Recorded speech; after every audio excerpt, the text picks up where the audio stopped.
কি রে, তুই এখনো ওকে ভুলতে পারিসনি? জানিস, মানুষ মৃত্যুর আগ পর্যন্ত কখনো কাউকে ভুলতে পারে না। সময়ের সাথে সাথে স্মৃতির উপর ধুলো জমে যায় ঠিকই, কিন্তু স্মৃতি মুছে যায় না। আরে তোর রুহান মারা গেছে আরো 5 বছর আগে, তোকে আমি কিভাবে বুঝাই? না না, ও মরেনি। তুই কি পাগল হয়ে গেছিস? আমি তো একটু আগে ফোন দিছিলাম, ওর সাথে আমার কথা হয়েছে, ও এখানে আসবে। তা কি বলিস? আমি গিফটটা দেখছিস না, ও আসবে বলে কত সুন্দর করে মুছে রেখে দিছি। দেখ, 2 দিন পর পর তোর এই ন্যাকামি না আমার একদমই ভালো লাগে না।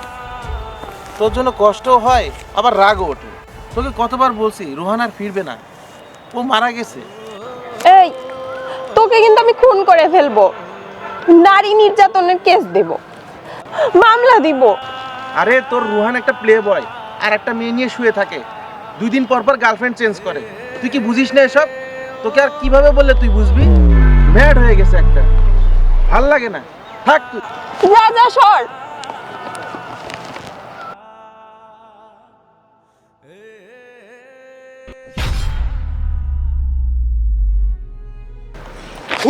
কি ব্যাপার?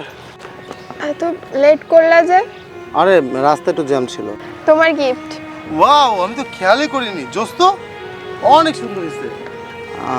গান শুনবা? হ্যাঁ দাও, সমস্যা নেই। ও, আমার একটা কল আসছে। হ্যাঁ, একটা মিনিট। হ্যাঁ,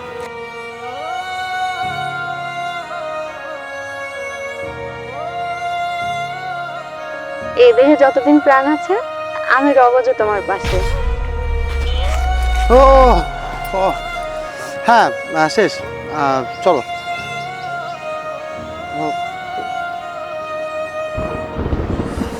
আসলে তোমার এয়ারপোর্ট।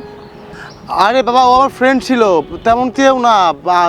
কি আমি কি বলেছি? তেমন কিছু বলেছি নাকি? থাক রোহান, আমার আর কিছু বলা লাগবে না, আমার সব বোঝা হয়ে গেছে। তুমি এইভাবে আমাকে ঠকাইতে পারলা? সত্যি আমি ভাবতেই পারছি না রোহান, আমি তোমাকে অনেক বিশ্বাস করতাম, তোমাকে নিয়ে কত স্বপ্ন দেখছি। আমার এই ভালোবাসার কোনো মূল্যই দিলা না। দেখো প্লিজ রোহান, আর নাটক করো না, অনেক তো নাটক করলা, তুমি একটা চিটার। আমি চিটার? তোমার আমার প্রতি এত সন্দেহ, এত যখন সন্দেহ, আমার সাথে তোমার থাকা লাগবে না।